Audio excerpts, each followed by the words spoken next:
Sinasabi ni Grid na isang sulat mula kay Irene, nung medyo pagod na din siya. May dumating na magandang timing, tulad ng inaasahan mula sa kanya. Ang White Transformation ay activating, wala kayong divine power. Ang White Transformation ay nabigong mag-activate, bilang backlash, madadamage nito ang iyong katawan. You have resisted it, ang spear na ito ay masyadong maingay, sinasabi ni Irene sa sulat na nararamdaman niya ang paggalaw ng baby sa loob ng tiyan niya. Araw-araw ay magical at isang kaligayahan, pero mahal, anong uri ng mga interes ang gusto niyang matutunan ng munting jackpot nila? May lumabas na notification na sagutin mo ang tanong ng asawa mo. Maapektuhan nito ang mga stats ng di pa pinapanganak na sanggol. 1. Sana magkaroon nito ng interes sa martial arts. 2. Sana magkaroon nito ng interes sa magic. 3. Sana ito ay magkaroon ng interes sa scholarly pursuit. 4. Sana ito ay magkaroon ng interes sa religious studies. 5. Sana ito ay magkaroon ng interes sa kasanayan. 6. Sana lang ito ay lumaki ng malusog. Sa isip-isip ni Grid na una, sa pamamagitan lamang ng pagtingin dito, alam niya na ayoko ng number 4 kahit anong mangyari. At hindi niya din talaga gusto ang number 6, dahil sa tingin niya ang bata ay magiging katulad ni Jude. Ang pinakakapaki-pakinabang na opsyon ay tiyak na ang skill. Baka lumaki pa ang bata bilang isang taong kapaki-pakinabang sa pamamahala sa teritoryo. Dumating si Pascal at sinasabi nito na Duke Grid, bihirang niya siyang makita sa labas. Ang ganda ng timing, pumunta siya dito, para personal na magbigay ng regalo sa tagapagligtas ng kanilang simbahan. Nais niya ring samantalahin ang pagkakataong ito upang humingi ng tawad sa kanya para sa nakaraang kawalang galang, kaya natutuwa siyang magkaroon siya ng pagkakataon na makita siya ng face-to-face. Nakita niya ang spear at nagtataka si Pascal at sa isip-isip nito kung bakit nandito ang Liefeld spear. Sigurado patay na yung munting brat na yan, ang kaguluhan na yon, pagtatanong ng mga utos sa kabila ng pagiging isang kasangkapan. Sa wakas ay namatay na yung ipis na yun, nawala na ang pinaka-persistent na tinik sa kanya, magiging sa kanya na ang Rebecca Church. Ang kailangan niya nalang gawin ay ibigay ang spear sa bagong may-ari nito at patayin si Rin at si Luna, na dinala sa pinakamahalagang hangganan ng kanilang imperyo. Tapos magiging kumpleto na ang lahat ng paghahanda. Sa isip-isip ni Grid na ano ito, mukhang pilit niyang tinatago ang kanyang good mood. Tumingin siya sa Liefeld spear at ina-assume na patay na si Isabel. Tinatanong ni Grid na bakit siya tumatawa, namatay ang isang bata na buong buhay niya na inalay niya ang buhay niya sa Holy Goddess. Ganyan ba siya ka-excite sa balita na ito? Sinasabi ni Pascal na ano ang sinasabi niya. Ito ay wala ngunit isang selebrasyon ng katotohanan na sa wakas ay makakatabi na ni Isabel ang goddess magpakailanman. Bigyan niya sana siya ng pagkakataong makapagtrabaho siya, Duke Grid, walang chance si Damian na maging papa, sa mga high-rankang na may karapatan na bumoto, 80% sa kanila ang sumusuporta sa kanya. Sinasabi ni Grid na ayaw niya talagang kasama siya, dahil tumatawa siya kapag may namamatay na tao. Sinasabi ni Pascal na bakit palagi niya siyang kinukutya at sinisiraan kung wala siyang sinasabi sa kanya kundi ang totoo. Sinasabi ni Grid na bigyan niya siya ng 1,000 trillion gold. Magtitiis siyang makasama ang basura na katulad niya. Sinasabi ni Pascal na isang siyang siraulo, hindi lalabas ang ganyang pera kahit patuyuin nila ang bawat kaban sa kontinente. You dare flap your gums na parang balak niya talagang sumunod. Sinasabi ni Grid na hindi lang ang pari na ito ang laging galit, pero madungis din ang bibig niya na kap-ares niya. Isa ba siyang psycho, masyado siyang nakakatakot, hindi niya akalain na makakasama niya siya. Kaya maghiwalay na sila ng landas, mayabang na tinutukan si Grid ng sword at sinasabi ni Camilla na iwan niya ang Liefeld spear dito. Gaano siya katagal dito, isang tagalabas, planong maglakad-lakad kasama ang pag-aari ng simbahan sa kanyang mga kamay. Kung may reklamo siya, magdirekta siya kay Wiesbaden, ang pinuno ng iyong maliit na kaharian. Sa isip-isip ni Camilla na kaya niya bang panatilihin ang kanyang kabaitan ngayong iniinsulto ang kanyang hari. Biglang inatake ni Grid si Camilla, may lumabas na notification na ang White Transformation ay activating. Wala kang divine power, ang White Transformation ay nabigong mag-activate. Bilang backlash, ito ay makakasama sa iyong katawan. You have resisted it. Sinasabi ni Grid na sigurado, sige at tawagin ang hari ng ibang tao kahit anong gusto niya. Ngunit ito ang pangalawang pagkakataon na tinutukan niya ang blade ang kanyang lalamunan. Kailangan niya silang disiplinahin para dyan, sinasabi ni Camilla na hindi uubra ang snake attack na ganyan sa isang Red Knight, Sa isip-isip ni Grid na ito ang first time light wheel, na gumamit siya ng spear, pero may kakilala siya na magaling gumamit ng isang bagay na tulad nito, may lumabas na notification na ang Liefeld Spear effect ay na-activate na, ginagamit mo ang kasanayan na light wheel, Liefeld Spear. Na-activated na ang epekto, inflict ang 5,000 dagdag na pinsala sa kalaban. Sinasabi ni Grid na activate ang light wheel, tumama kahit na-miss niya. Napasigaw at sinasabi ni Kamiya na biglang gumuhit ng kurba ang simpleng jab na yon. Hindi niya ito maiwasan sa kabila ng paggamit ng keen senses. At ang puwersa sa likod nito, ito ba ang kapangyarihan ng isang divine artifact? Sa isip-isip ni Pascal na paano niya natalo ang isang Red Knight, ang pinakamalakas na knight sa kontinente, ng instant. Tinatanong ni Pascal kung paano niya nagagamit ang divine artifact na yan kung ang women with latent divine power ay kailangang magdasal ng kahit 9 na taon upang mapili. Sir Grid, babae ba siya? Sinasabi ni Grid kung ano ang sinasabi niya. Dahil siya ang successor ng Pagma, ang tagal na nung huli niyang nakakita ng gumamit ng heal. Kaya kahit ang isang katulad niya ay maaaring i-cast ito. Pero I guess it's a given dahil pari siya. Sa isip-isip ni Grid na dumami na ang bilang ng mga nanunood. Magiging masama ang kampanya ni Damian kung papatayin niya si Kamiyan dito. Sinasabi ni Grid na iiwan niya muna sila dito ngayon. Alam niya na buhay pa siya dahil lang sa mga taong dumating. Kung gusto niya talagang mawala ang kanyang buhay, pumunta siya sa kanyang smithy. Sa isip-isip ni Kamiyan na ang isang pag-atake na ganyan. Gaano kahusay ang bastos na yun sa spearmanship? Gusto niya agad mag-counterattack kung gagamitin niya ang kanyang alas na super armor. Pero ang pagkakamali niya ay sa pag-aakalang isa siyang swordman na may hawak na great sword. Pahamak na mga sabi-sabi, hindi siya makapaniwala na hinayaan niya ang mga salita ng mga duwag na nakakakita ng dugo na nagbigay at sobrang gulat para masabi ang pagkakaiba ng isang great sword at isang spear na pinaglaruan siya na parang tanga.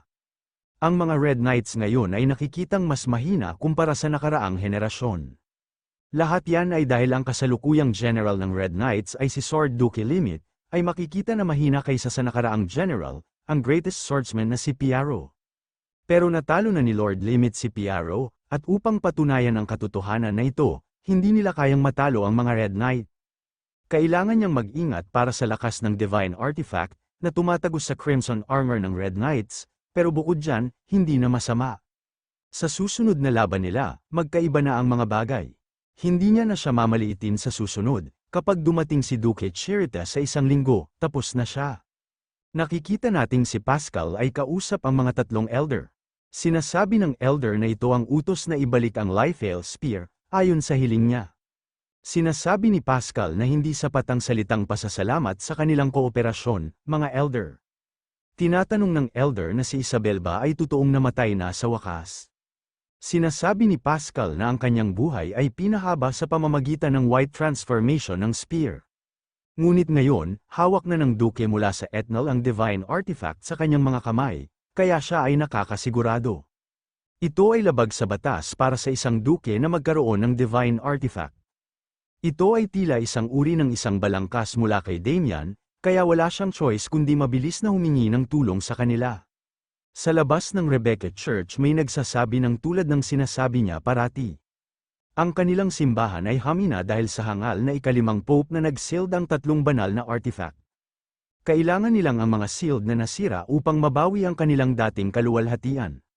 Ang kalooban niya ay kalooban ng simbahan, maaari na ipaalam sa kanyang ama ang mga paghihirap na kanilang nararanasan. Sana lalo niyang maunawaan na ang kabutihan ay hindi nagmumula sa isang lugar ng taggutom. Siyempre, salamat ulit sa paggawa ng order, sa isip-isip ni Pascal na kaya paano kung kailangan niyang pakainin ang mga bibig ng ilang matatandang lalaki. Ang landas ay ganap na nabuksan sa kamatayan ni Isabel, ngayon ang Rebecca Church, sa pinakamataas na taas nito, ay dudurugin sa ilalim ng kanyang mga takong at kusang loob na gagawin ng kanyang utos, kung ilalagay niya ang babae na lihim niyang pinataas bilang kapalit ni Isabel, ang status ni Damian at ang duke na yan ay babagsak, habang ang sarili niyang status ay tataas pa. Nabigla si Pascal na nandito din pala si Damian, tinatanong ni Pascal kung sino ba ito. Narinig niya na kasama niya ang isang tao na nagpapakamiyembro sa simbahan sa iyong katabi kani-kanina lang. Yung taong katabi niya, Damian, naiintindihan niya ang kanyang sentimento ng paggamit ng bawat taktika sa kanyang kapangyarihan upang mahirapan siya sa kanyang tagumpay. ngunit hindi ba isang malaking kasalanan ang ibigay ang Liefeld Spear sa sinumang gusto niya? Wala siyang pagmamayari dito, naiinis at sinasabi ni Damian kung ano ang sinasabi niya. Si Isabel Chan ang nagmamayari ng spear, at ipinagtiwala niya kay Mr. Greed. Hindi ito bagay na dapat niyang ipagbahala, sinasabi ni Pascal na tumahimik siya. Alam niya na patay na si Isabel, kaya ang pag-aari ng Liefeld Spear ay dapat ibalik sa mga elders. Hindi pa tapos magsalita si Pascal at biglang nagulat ito na parang may nakitang multo. Sinasabi ni Isabel na kanina pa siya hindi lumalabas. Mukhang may racket siya, nagtataka at hindi makapaniwala si Pascal at sinasabi nito na hindi siya patay. Sabi nila hindi na siya magtatagal at may Liefeld Spear si Greed. Sa isip-isip ni Pascal na kalimutan ang pagiging patay, bumalik na sa dati ang kanyang mukha. Paano siya naka-recover? Nasa bingit na siya ng kamatayan. Sinasabi ni Damian na sinasabi niya ba na patay na siya kung siya ay perfectly fine? May edad na siya, duda siya kung kaya niya ang pagiging papa. Ngayon, kung wala na siyang ibang sasabihin, aalis na sila. Napahampas sa lamesa si Pascal at sinasabi nito na saan nagsimula ang mga bagay. Nagbuhos siya ng hindi mabilang na oras at mga resources dito. Sinasabi niya ba sa kanya na, sa kabila ng lahat ng ginawa niya, ang kanyang mga plano ay lubos na nabaliwala. To the point na hindi niya na makita kung anong uri ng mga scheme ang niluto ng mga kaaway niya sa likod niya. Masyadong maraming bagay ang ibinigay niya para makuha ang upuan na ito. Hindi siya masyadong nakakapagpahinga ng mabuti kada gabi. At nang magbunga na lang ang efforts niya, gumuho ang lahat pagkatapos niyang magpakita. Kaaway niya na sila, susunugin niya siya hanggang siya ay maging crispy. Hanggang sa bawat buhok ng kanyang katawan, Greed. Sa smithy, sinasabi ni Greed na alam niya ito ang unang pagkakataon na binuwag niya ito, ngunit ito ay sobrang hirap. Kailangan niya ulitin ang observation, sa pagbuwag, at muling pagsamasamahin ng paulit-ulit upang madagdagan ang kanyang pangunawa. Magagawa niya ba ito ng 10 beses ngayon? Hindi na ito ay isang bagong obserbasyon o anumang bagay. Pero ito talaga ay isang mythical grade weapon, naisip niya lang na magiging outstanding ang craftsmanship, ngunit naisip niya na may higit pa ng kakayahan nito pagkatapos niyang gamitin ito sa Red Knight, Light Wheel. Stab mo man, tulak o hiwain gamit ang iyong sandata, ang landas ng pag-atake ay maglalakbay sa isang arc, hinding-hindi makakaiwas ang kalaban sa ganoong hindi regular na paraan ng pag-atake. Accuracy 100%.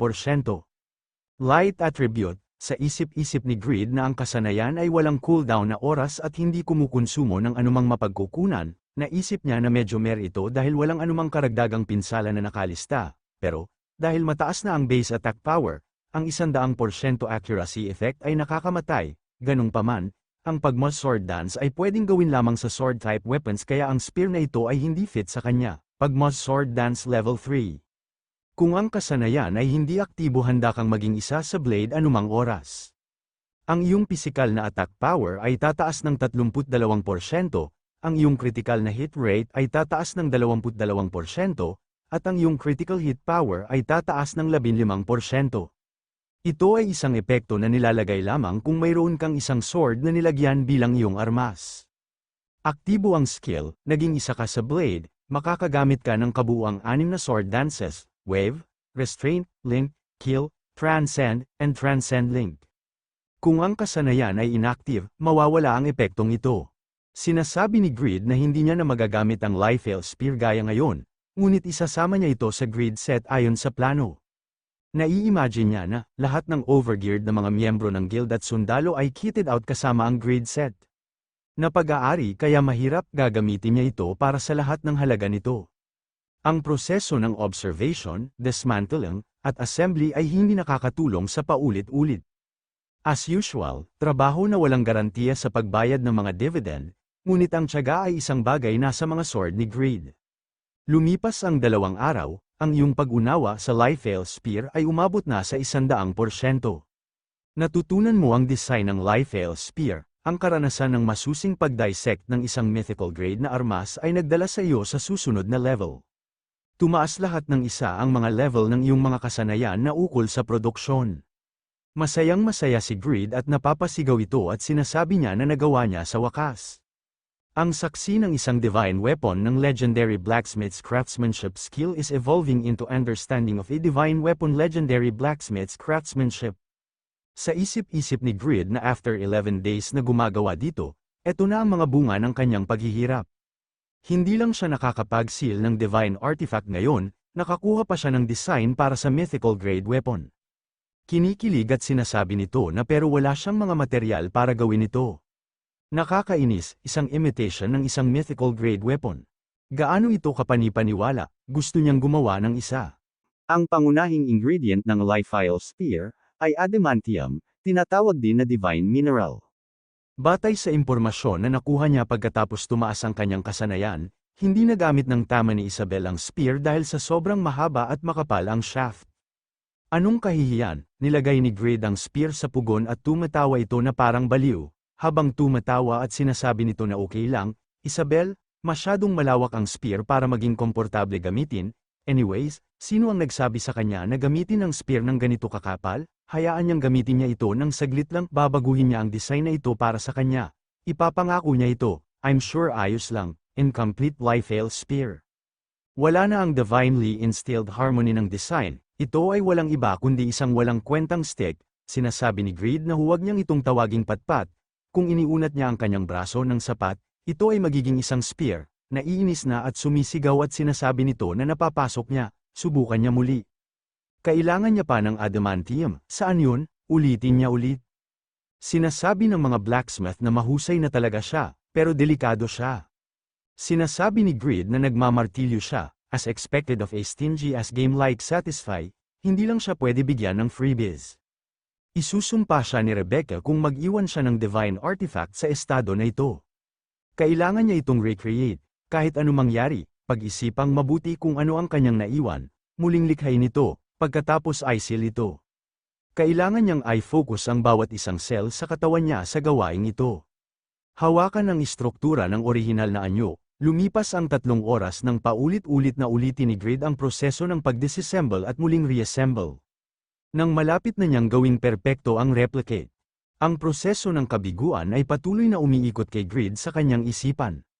Nang marating niya ang wall or accurately the door, ang iyong mga pagtatangka na baguhin ng divine artifact ay nagwakas sa trahedya. Ganung paman, ikaw na matalinong mata na naging posible para sa iyo na muling bigyang kahulugan ang divine power, pati na rin ang iyong pagpayag na subukan, ay dapat papurihan. May qualification ka para maging tunay na legend. Nakuha mo ang isang hidden piece ng Pagmas successor, isa sa sealed abilities nito, natutunan mo ang kasanayan, legendary blacksmith's reconstruction, sumisigaw at sinasabi ni Grid na masaya siya. Na-awake na siya, Legendary Blacksmith's Reconstruction Level 1. Kung nauunawaan mo ang isang item ng 100%, maaari mo itong muling interpret, at reconstruct muli iyon sa bagong anyo. Magbabago ang reconstructed items performance depende sa iyong interpretasyon, iyong kasanayan, at iyong layunin. Ang bawat item ay maaari lamang i-reconstruct ng isang beses. Tuwing tataas ang level ng iyong kasanayan, tataas ng isa ang bilang ng mga items na maaaring mong i-reconstruct. Ikaw ay isang hakbang na mas malapit sa pagiging isang tunay na legend pagkatapos matuklasan ng nakatagong piece, sealed abilities. Nabawasan ng 10% ang cooldown time para sa mga kasanayan na kaugnay sa iyong klase. Tumaas ng 2,000 ang reputasyon sa buong kontinente. Ang iyong kasalukuyang reputasyon sa buong kontinente ay 30,110. Maaaring gamitin mo na ang reputation store. Pagod na si Grid at sinasabi nito na ilang gabi na ba ang lumipas. Sa anumang kaso, ito ay malapit na, hindi siya makapaniwalang na awake talaga ang bagong kakayahan niya. Ito ay kamangha-mangha, hindi siya makapaniwala, talagang hindi ka panipaniwala. Ang ganda ng spear blade, thanks to the hidden piece, kapag titignan lang niya ang spear, naramdaman niya na ang mga ideya na lumabas sa ulo niya na parang fountain. Pinagdaanan niya ang lahat ng kaguluhan na ito upang maligtas ang isang tao, alam niyang work it ito, ang mabubuting gawa ay palaging ginagantimpalaan, ang alaala ni Grid na sinusubukang magnakaw ng ilang adamantium mula sa spear ay napawi na sa kanyang alaala, ang utak ni Grid ay naging makasarili, dahil ito ay kahawig ng may-ari nito sa maraming paraan, sinasabi ni Grid na magiging mas cool kung ilalagay niya ito sa kanyang laruan.